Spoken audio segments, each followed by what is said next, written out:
Qatar Bharat से क्यों डरा? भारत के 8 पूर्व नौसैनिकों को उसने क्यों फांसी की सजा से सीधा उन्हें घर भेज दिया कि जाओ देश ले जाओ? तो देखो, भारत सरकार ने कतर गवर्नमेंट की नस पकड़ ली थी, जिसकी वजह से क्या है, उसकी जिंदगी मौत दोनों हमारे हाथ में थी। तो पहला समझते हैं। पहला, कतर के जो नागरिक हैं, आए नहीं, वो मात्र 3,13,000 ही वहां के मूल नागरिक हैं। अरे समझ में नहीं आ रहा, जबकि को है 23 लाख हैं जो वहां के प्रवासी हैं। अब समझना, नागरिक 3 लाख, प्रवासी मतलब दूसरे देशों से जो वहां बसे हैं वो 23 लाख।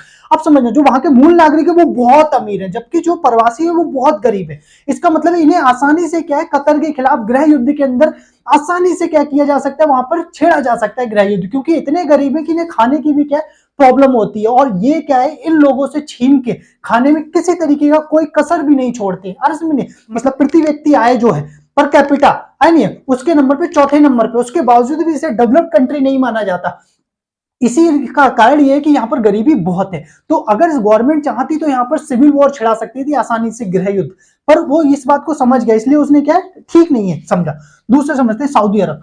सऊदी अरब, यूएई और बहरीन, अरे जो इसके पड़ोसी देश है, ये रहा सऊदी अरब, ये रहा बहरीन, और ये रहा यूएई, और यहां पर ये रहा कतर। अब समझना, ये कतर क्या है, मात्र 11,500 किलोमीटर के अंदर बना, मतलब एक देश है छोटा सा। और समझ, जबकि सऊदी अरब, यूएई और बहरीन, यहाँ पर क्या, जब अरब स्प्रिंग हुआ था, है ना, तो इसने मुस्लिम ब्रदरहुड की विचारधारा को फॉलो करते हुए यहाँ के मुसलमानों को भड़काया, अर्ज में, कि यहाँ पर क्या है, तुम डेमोक्रेसी लेकर आओ, हम तुम्हारे साथ हैं। तो यूएई और क्या नाम है, सऊदी अरब, बहरीन ने क्या, उसको दबा लिया। तो इसने क्या किया, उसे डायरेक्टली सपोर्ट किया। इसी वजह से इसने क्या, सभी ने इससे डिप्लोमेटिक रिश्ते तोड़ दिए कि भाई ये क्या कर रहा है, हमारी सत्ता से हटाना चाहता है। नेक्स्ट नंबर, वो क्या है, सऊदी अरब का रुतबा चाहता है, कि जो सऊदी अरब के पास एक रॉयल रुतबा है, वो क्या है, किसके पास है, कतर की गवर्नमेंट के पास है, जो कि वहां पर भी क्या है, राजा का ही शासन है। तो इस वजह से क्या हुआ, यहां पर एक क्या है, न्यू अरब कोल्ड वॉर छिड़ा हुआ है, जिसकी वजह से आसानी से हम इन देशों को भड़का सकते थे कतर के खिलाफ। अब समझने वाली बात यह है कि यूएई हमारा बहुत अच्छा मतलब दोस्त है, सऊदी अरब भी हमारा बहुत अच्छा दोस्त है, इनको आसानी से कतर के खिलाफ भड़काया जा सकता था, और कतर के अंदर क्या है, अस्थिरता पनपी, मतलब क्रिएट की जा सकती थी। अर्ज में नहीं, और ये इस बात को समझता था कि ये इन दोनों को अगेंस्ट बुलाया गया। भी पता है यूएई कितना भारत के क्या क्लोज जा चुका है। तीसरा नंबर पे कतर जो है, उसकी जो 70% इकोनॉमी है वो के पूरी तरीके से क्या है, ऑयल पे डिपेंड है। ऐसी कंडीशन के अंदर भारत सरकार ने कहा ठीक है, हम आपसे क्या ऑयल खरीदेंगे, आपकी जो क्या बोलते हैं मतलब इकोनॉमी है उसको और बूस्ट कराएंगे। आज कतर के पास विश्व का तीसरा बड़ा जो प्राकृतिक गैस का रिजर्व है। नेक्स्ट नंबर पे एलएनजी यानी कि लिक्विफाइड नेचुरल गैस जो है, उसका सबसे बड़ा ये निर्यातक है। और भारत सबसे बड़ा क्या है, मतलब सबसे बड़ा नहीं, भारत उसका क्या है, आयातक है। क्योंकि भारत को क्या चाहिए होती है, नेचुरल गैस चाहिए होती है। इसलिए उसने कतर से क्या किया, मात्र फरवरी, ये जो 8 से 10 फरवरी के बीच में उसने 20 वर्षीय समझौता किया है कतर के साथ, कि हम क्या है आपसे मतलब जो नेचुरल गैस है वो खरीदेंगे। अरे समझिए, इससे क्या हुआ, उसकी इकोनॉमी को भी बूस्ट करने में हमने पूरी मदद देने का वादा किया।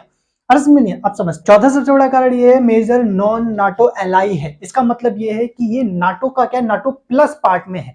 इसका मतलब 2022 में जो बाइडन है, उन्होंने कतर को शामिल कर लिया था नाटो प्लस के अंदर।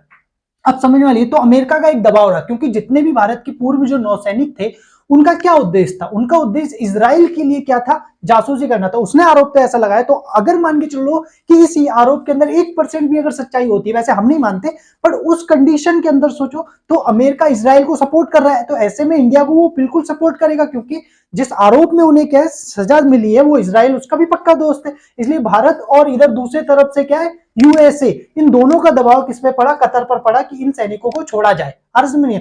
अब दूसरा यहाँ पर कारण समझते हैं क्या, ये मुस्लिम ब्रदरहुड की विचारधारा को सपोर्ट करता है। ये भारत के में मुसलमानों को कट्टरपंथी लाना चाहता है, कि भारत में यानी पूरे जहां जहां मुस्लिम है वो सब जगह ये चाहता है मुस्लिम ब्रदरहुड की विचारधारा कट्टरपंथता आए। अर्ज में नहीं आ रहा, तो इस दौरान क्या है, वो भारत के मुसलमानों का भी समर्थन चाहता था। अर्ज में जो मतलब वो जो कि मान के चल लो एक मतलब इस तरीके की विचारधारा रखते हैं, अर्ज में नहीं, उनका भी समर्थन करना चाहता था। तो इस वजह से क्या हुआ कि वो क्या कर रहा है, चीन, ईरान, टर्की आए नहीं, और फ्रांस के साथ अच्छे रिश्ते बनाए हुए हैं। तो इधर फ्रांस से भी हमारे अच्छे रिश्ते हैं, अर्ज में नहीं है। नेक्स्ट नंबर पे हमारे ईरान से भी अच्छे रिश्ते हैं। तो वो एक दबाव भी पड़ा कि यार इनको क्या करना चाहिए, आजाद करना चाहिए। अर्ज में नहीं। अब समझते हैं यहाँ पर कि कतर की नौसेना कितनी है। कतर की जो टोटल सेना है, यानी जो वो 12,000 सैनिक ही है। इसका मतलब ये है कि भारत की सेना के आगे कतर बहुत छोटा है। नौसैनिक सोचो, 2500 नौसैनिक है, 2000 वायु सैनिक है, हमारे यहाँ तो 2000 लड़ाकू विमान है। जितने वहां के टोटल मान के चलो पर्सनल है, उतने हमारे यानी सैनिक हैं, उतने हमारे क्या है लड़ाकू जहाज है।